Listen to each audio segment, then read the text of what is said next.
एक वहाँ से पुलिस वाले का फ़ोन आता है। उन्होंने बोला कि बेटा अब आपके पिताजी नहीं रहे हैं। बहुत ही दयनीय स्थिति मेरे पिताजी की थी। इस तरीके से उन्होंने बॉडी की कंडीशन कर दी थी कि उस शरीर को लाना पॉसिबल नहीं था। कंपनी का कोई भी आदमी वहाँ पे समय पे नहीं पहुँचा। फ्रीजर से निकाल के डेड बॉडी को फिर से उन्होंने बाहर निकाल दिया। पूरी तरीके से उन पे दबाव बनाया गया कि आप इसका अंतिम संस्कार यही करें। सड़कें तो हैं पर सुरक्षा नहीं। कुलदीप सिंह की मौत और ड्राइवरों की बेबसी की कहानी। वो देश को चलाते हैं लेकिन खुद किस हाल में जीते हैं ये कोई नहीं पूछता। नमस्कार, आप सबका स्वागत है ट्रांसपोर्ट टीवी में। मैं हूं आपके साथ अनुराधा शर्मा सैनी और आप देख रहे हैं ब्रेकिंग न्यूज। हम आज बात कर रहे हैं उन ट्रक ड्राइवर्स की जो दिन रात पहियों पर देश की अर्थव्यवस्था को ढोते हैं, लेकिन जब वही ड्राइवर कहीं अनजान सड़क पर संदिग्ध हालत में मर जाता है तो न कंपनी उसकी होती है, न सिस्टम और न ही समाज। नमस्कार, मेरा नाम शालिनी सिंह है। मेरे पिता का नाम कुलदीप सिंह है। मैं उनकी सबसे छोटी बेटी शालिनी सिंह हूँ।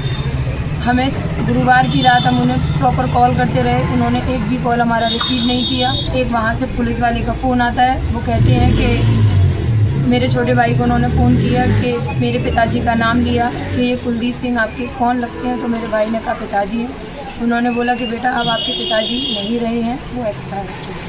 मेरे छोटे चाचा जी और मेरे भाई वो यहाँ से बाई फ्लाइट गए हैं हैदराबाद। 1400 किलोमीटर का जो सफ़र था वो उन्होंने 14 घंटा में किस तरीके से उन्होंने उस सफ़र को तय किया। वहाँ पे जब वो पहुँचे हैं हैदराबाद से फिर वो तेलंगाना पहुँचे हैं, जहाँ मेरे पिताजी का मृत शरीर गवर्नमेंट हॉस्पिटल में हुजूराबाद में रखा हुआ था। जहाँ जब उन्होंने वो स्थिति को देखा, पिताजी की डेड बॉडी को देखा, फ्रीजर में उन्होंने दिखा दिया था कि फ्रीजर में रखें, लेकिन उस फ्रीजर को ऑन नहीं किया गया था। बॉडी पूरी तरीके से फूल चुकी थी। बहुत ही दयनीय स्थिति मेरे पिताजी की थी। उन्होंने इस तरीके से उन्होंने बॉडी की कंडीशन कर दी थी कि उस शरीर को लाना, मृत शरीर को लाना, यहाँ पे लाना पॉसिबल नहीं था। कुछ कागजी कार्यवाही करनी थी। मेरे बड़े भाई ने देखा, उन्होंने कहा कि कम से कम आप इसको ऑन तो कर दीजिए फ्रीजर को। उन्होंने फ्रीजर ऑन करवाया और फिर वो कागजी कार्यवाही करने के लिए पुलिस थाने यहाँ पे जो करीम नगर में जो पुलिस स्टेशन था वहाँ पहुँचे। वहाँ पे जब मेरे भाई और चाचा जी पहुँचे तो उन्होंने वहाँ पे कागजी कार्यवाही करने लगे। हॉस्पिटल से फिर से फ़ोन आने लगा, कहने लगे कि ये जो है अपने पिता का पार्थिव शरीर हटाइए, इसमें से बहुत गंदी स्मेल आ रही है। इस तरीके की भाषाएँ वहाँ पे बोली जा रही थी। चेहरा पूरी तरीके से जला दिया था, पूरी बॉडी पे छाले पड़ रहे थे। किसी भी तरीके की इतनी बुरी स्थिति पापा जी की कर दी थी। फ्रीजर से निकाल के डेड बॉडी को फिर से उन्होंने बाहर निकाल दिया कि पूरी तरीके से उन पे दबाव बनाया गया कि आप इसका अंतिम संस्कार यही करिए। हमारे भाई और हमारे चाचा जी वहाँ से पिताजी के पार्थिव शरीर को लाने में सफल हुए। एम्बुलेंस के थ्रू आए, लेकिन हमें कंपनी की तरफ से कोई भी मदद नहीं मिली है। मैं आपसे गुजारिश करती हूँ, मेरे घर में कमाने वाले मेरे पिताजी थे। मेरे पूरे घर को मेरे पिताजी चलाते थे और मैं आपसे यही विनती करती हूँ कि कुछ ना कुछ राशि हमें प्रदान की जाए। मेरे घर में अभी खर्चे के लिए बिल्कुल भी पैसे नहीं हैं। मैं आपसे गुजारिश करती हूँ कि आप मेरे परिवार वालों का मदद कीजिए, हमारी कुछ ना कुछ हौसला हमें बनाइए। मेरे पिताजी मेरी शादी के लिए दिन रात मेहनत कर रहे थे। वो यही चाहते थे कि इसकी शादी मैं जल्द से जल्द कर दूँ और उनका ये सपना अधूरा रहे। ये कहानी है कुलदीप सिंह की, एक ट्रक ड्राइवर जिसने अपनी जिंदगी के 6 साल RCI लॉजिस्टिक प्राइवेट लिमिटेड के लिए ट्रक चलाते हुए बिताए। ट्रक नंबर TS08UH3031 उनका साथी था, जो आखिरी बार भद्राचलम से पटियाला के लिए लोड लेकर निकला, लेकिन अपनी मंजिल तक कभी नहीं पहुंचा। उनकी बेटी जो इस वीडियो में बयां कर रही है, ये वो दर्द है जो उनके परिवार के साथ हमेशा रहेगा। 19 सितंबर 2025 करीमनगर जिले के केशवपट्टनम थाना क्षेत्र से पुलिस का एक फोन आता है और कहा जाता है कि आपके पिता की मौत हो गई है। ये खबर कुलदीप के छोटे बेटे गौरव को दी जाती है। ये बात सुनकर इनके परिवार पर दुखों का पहाड़ टूट पड़ता है। इसके बाद वो अपने बड़े भाई को बताते हैं जो यूपी में है। वो यूपी से घर आते हैं और फिर 1400 किलोमीटर का सफर तय करके बेटा फिरोजाबाद से हजूराबाद सरकारी अस्पताल पहुंचता है, लेकिन वहां जो देखा उसने बेटे को तोड़ कर रख दिया। ये तस्वीरें इतनी खराब है कि हम आपको सीधे तौर पर दिखा भी नहीं सकते। शरीर फूला हुआ, चेहरा पहचान में ना आने लायक, बदबू इतनी कि हॉस्पिटल स्टाफ खुद पास नहीं जाना चाहता था।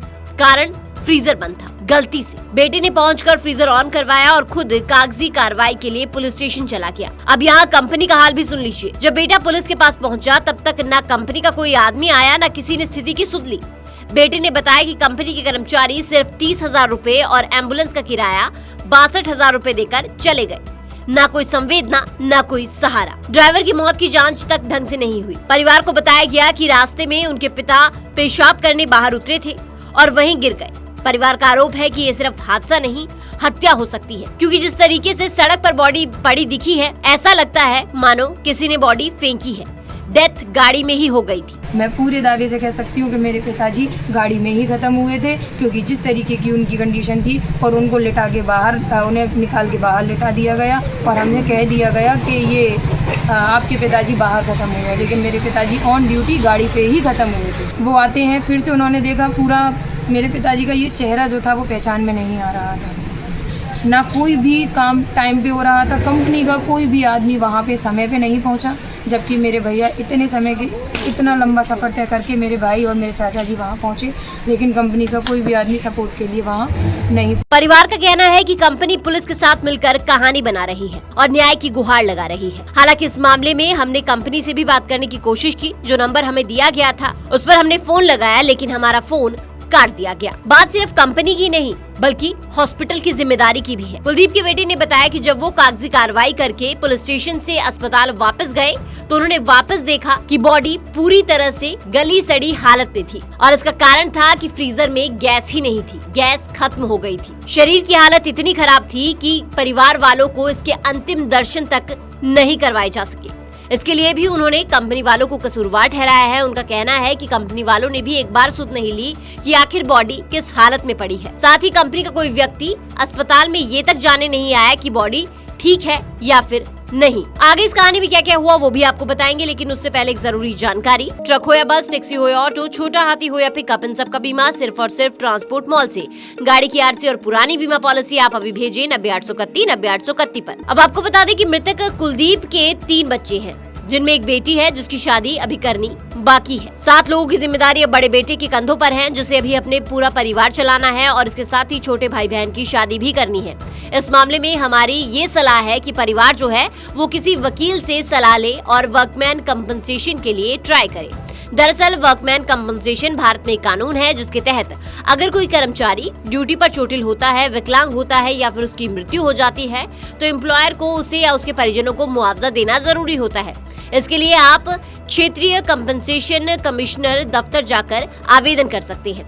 देखिए, जब एक ड्राइवर जो जिंदा रहते देश को चला रहा होता है, उसकी मौत के बाद उसका शव लावारिस क्यों बन जाता है, ये सवाल अटका हुआ है। क्या यही समाज का सच है या कोई सिस्टम नहीं है जो इन ड्राइवर्स के हक की गारंटी ले सके? कुलदीप सिंह अब नहीं है, लेकिन उनकी कहानी हर उस ड्राइवर की कहानी है जो पहियों पर जिंदगी जीता है और एक दिन सड़क पर बेगैरत मौत मर जाता है। सवाल सिर्फ एक ड्राइवर का नहीं, सवाल उस व्यवस्था का है जो अपनी रीढ़ को ही पहचानने को तैयार नहीं है। कोई भी यूनियन या फिर एसोसिएशन अगर इस खबर को देख रही है और इस परिवार की मदद करना चाहती है तो हम स्क्रीन पर एक नंबर दिखा रहे हैं। आप इस नंबर से परिवार से संपर्क कर सकते हैं और उनकी मदद कर सकते हैं। आपको इस वीडियो के बारे में क्या लगता है हमें कमेंट सेक्शन में जरूर बताइएगा। साथ ही ट्रांसपोर्ट टीवी देखने के लिए आपका बहुत बहुत शुक्रिया। ऐसी वीडियोस के लिए आप हमें फेसबुक और एक्स पर फॉलो कर सकते हैं।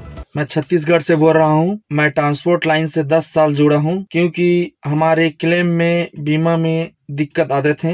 लेकिन अभी मैं ट्रांसपोर्ट माल से 2 साल से जुड़ा हूँ, तो बीमा के लिए दिक्कत नहीं आती है गाड़ी में और उसका सर्विस बहुत अच्छे बताती हैं। मैंने अपने गाड़ी का बीमा करवाया था ट्रांसपोर्ट माल से। मेरा गाड़ी एक्सीडेंट हो गया था और क्लेम पास हो गया है और पूरा पैसा मेरे खाता में डल चुका है। मुझसे कहीं भी जाने की ज़रूरत नहीं पड़ा। सभी गाड़ी मालिक से अनुरोध करता हूँ ताकि अपनी गाड़ी का बीमा सिर्फ ट्रांसपोर्ट माल से ही कराएं, क्योंकि ट्रांसपोर्ट माल का सर्विस बहुत अच्छे रहते हैं। सभी गाड़ी मालिक से अनुरोध करता हूँ अपनी गाड़ी का बीमा सिर्फ ट्रांसपोर्ट माल से ही कराएं।